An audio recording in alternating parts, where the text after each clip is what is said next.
Dante sat up with a frown. He'd fallen asleep while watching the movie and was still sitting in the living room. He focused his bleary gaze on his watch face and saw that it was after 3 in the morning. He must have been more tired than he thought. He rolled his shoulders and his neck, working the kinks out, when he heard Cleo scream. Unnerved by the fear he heard in her voice, he was up the stairs mere seconds later and in her room in under a minute. "Cleo?" He called, alarmed when he stepped into the room and she was nowhere to be found. He heard sobs coming from the bathroom and dashed to it only to stop at the door at the scene that met his eyes. There was so much blood. Violent red smeared the white tiles of the floor. Cleo was bent double on the commode, clutching her arms to her middle and rocking back and forth. She lifted her tear-stained face to his as he entered the room. "Make it stop," she pleaded, her voice weak. "Please make it stop."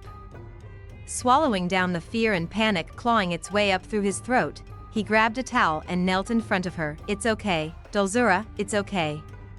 I'll take care of you. It will be fine." He handed her the wadded-up towel. "Use this to stop the bleeding while I call an ambulance."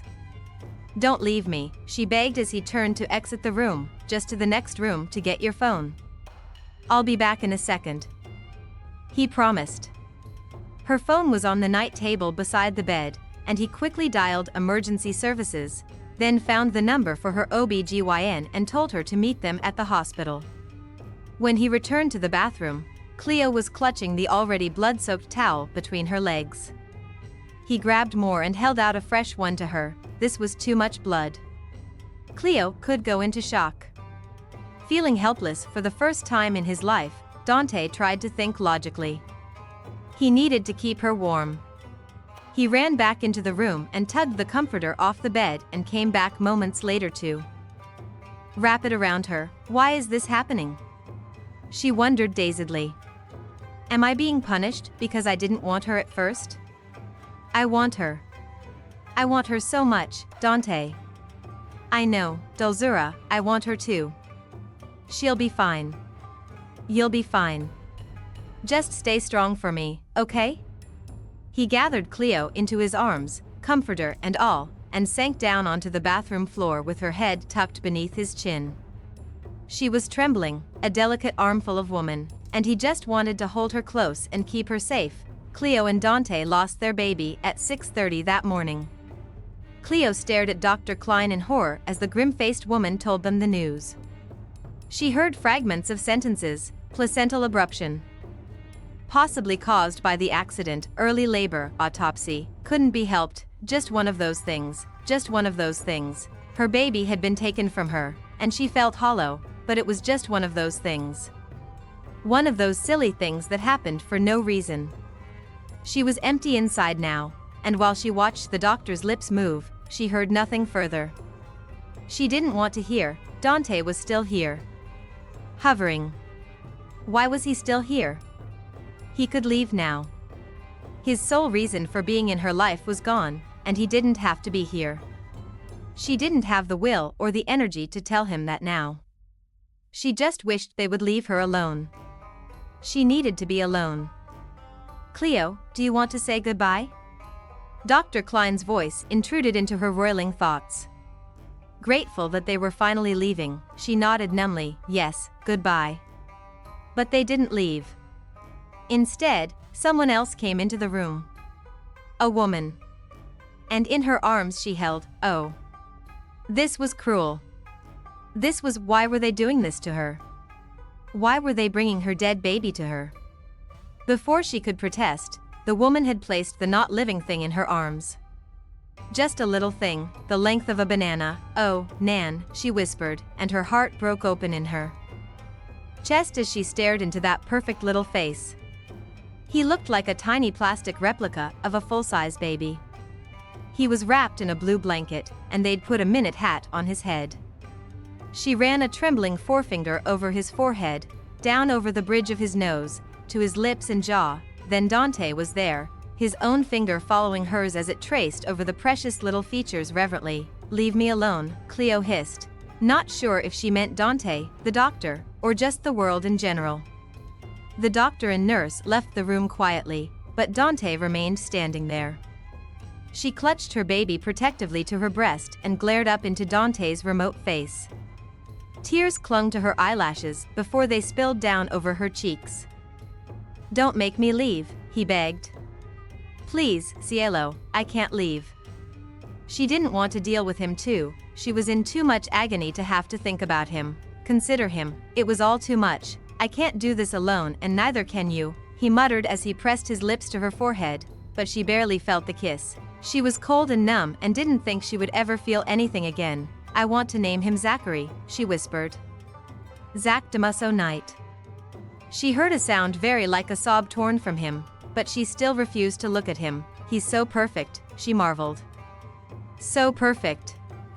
"Yes." He sat on the edge of the bed, one arm around her shaking shoulders and his jaw resting on top of her head as they stared down at Zach.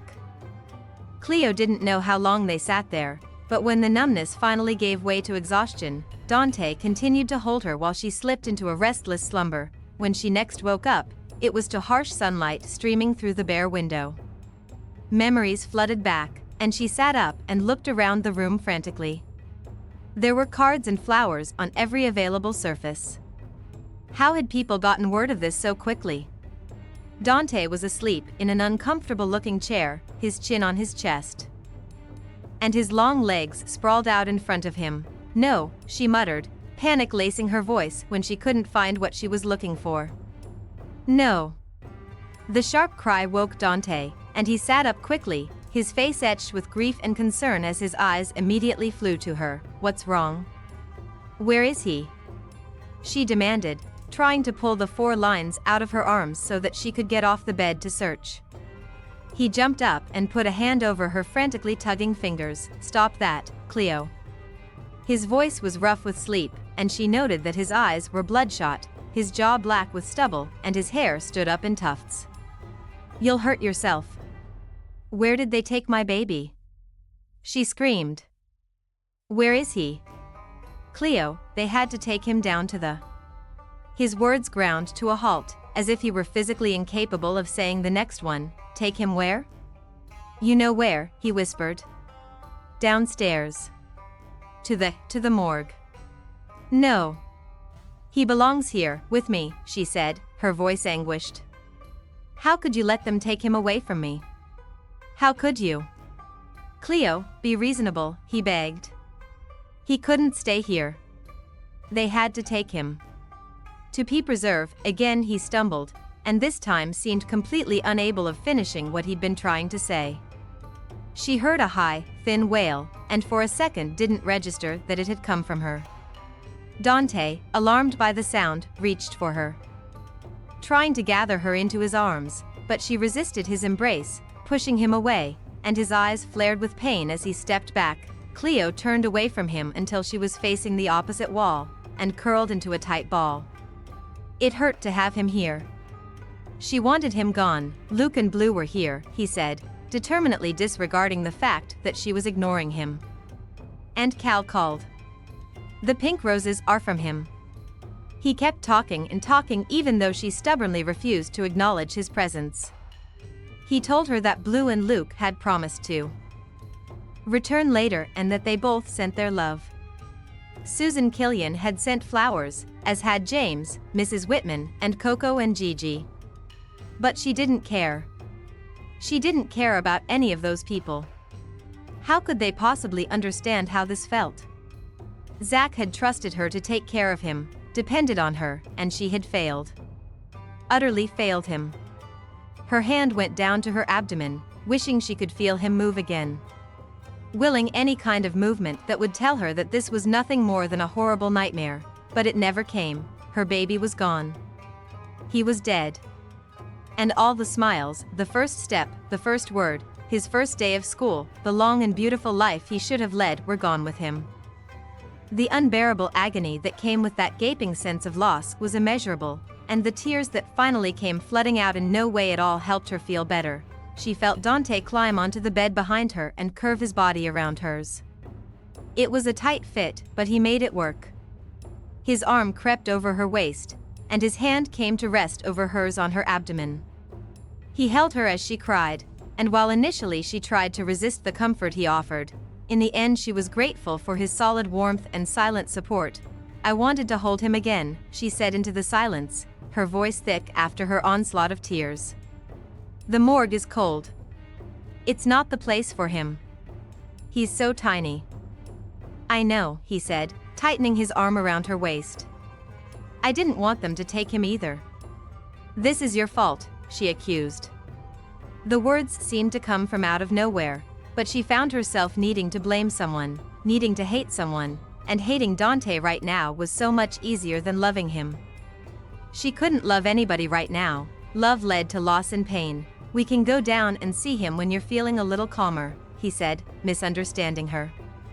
He withdrew his arm from around her waist, and she felt him get off the bed, leaving her cold and alone.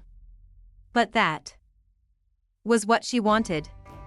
She couldn't depend on him, she refused to depend on him. Not when he would inevitably move on with his life and leave her behind. She turned around to face him. That's not what I meant, she corrected, amazed by how calm her voice sounded. You did this.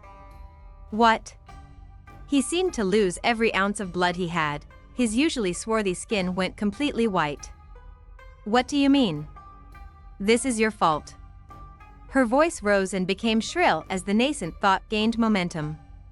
The great Dante Damaso always knows best, doesn't he? He always gets his own way. If I hadn't gotten into that car with you on Saturday night, if I'd driven myself back, this would never have happened. But you would never have let me, would you? Because you always know best. He stepped back, stumbling over the visitor's chair as he shook his head. His eyes were bright and feverish, and his face looked carved from granite. You can't mean that. You don't know what you're saying, he said. His voice was urgent and rough with emotion. This wasn't my fault, Cleo, how can you say that it was? From the moment I met you, every single thing in my life went wrong, she sobbed, and he shook his head again. Do not blame me for your life, Cleo. It was a fucked up mess before I ever met you, he snapped, and then took a deep breath as he tried to get his spiraling emotions under control. He held up his hands in surrender. You're in pain, I get that. You're hurting, but don't do this, not now. Let's be the parents Zach deserves. Let's give him a dignified and loving farewell. We don't have to be together to do that. She kept her face and voice remote and cold. I want you to leave. Go home. Please. I don't want you to be alone, he protested, his face clenching in frustration. I'll be fine. Your being here makes this worse, don't you get that? Her voice was bordering on shrill again, and he backed away. I'll pick you up tomorrow. He probably sensed that she was on the verge of losing it completely, and that his presence really just exacerbated her distress. He approached her again, with the extreme wariness of a man reaching out to pet a snake, and before she knew his intention, he dropped a kiss on her cheek. I'm doing this under protest, Cleo, he whispered. I'd stay here all day and through the night if you'd let me. Try to get some rest, okay? I'll see you tomorrow. She didn't reply, just watched as he picked up his jacket and left without a backward glance. After she was sure he was gone and wouldn't be back, she curled up on her side, stared out at the blue sky visible from her window, and allowed the tears to come again. Lou and Luke showed up a couple of hours later, and Cleo burst into fresh tears when she saw her brother hover uncertainly in the doorway. His face just crumpled as he made his way to her bedside and gathered her into his arms. I'm sorry, Patty Pan. I was such an asshole, he whispered into her hair. My baby died, she told him, and his arms tightened around her at the words. He was so beautiful, Luke. I named him Zachary Damaso Knight.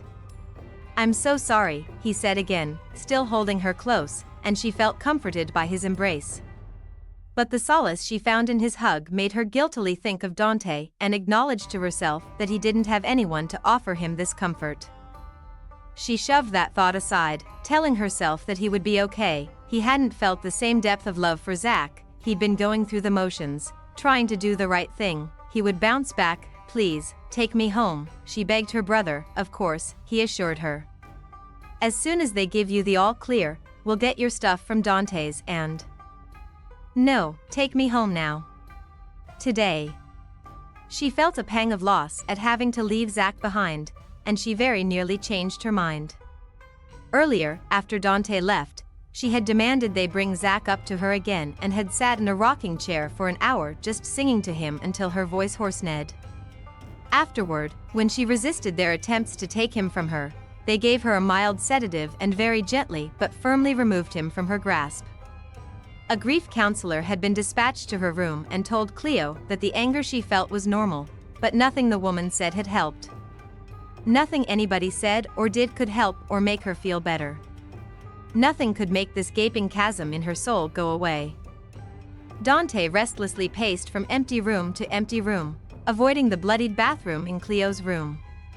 He knew he would have to clean it up before she came home again. He didn't want her to see it. He doubted she even knew how much blood she'd lost, and the memory of the fear and panic he'd felt at the time surged back. He had gone over it in his head. Maybe if he'd done something differently, he could have saved the baby. Maybe if he'd heard her cry out sooner. Or perhaps if he'd helped her apply pressure to stop the bleeding. Maybe if he hadn't insisted they go shopping that afternoon. He swallowed back bile as he remembered how he had pressed her. He should have used his common sense. But he had selfishly wanted to spend that time with her and hoped an inoffensive pastime like shopping would make her see him in a positive light.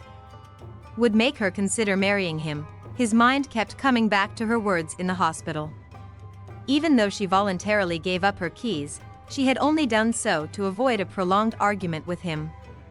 An argument he'd had no intention of losing, and she knew that.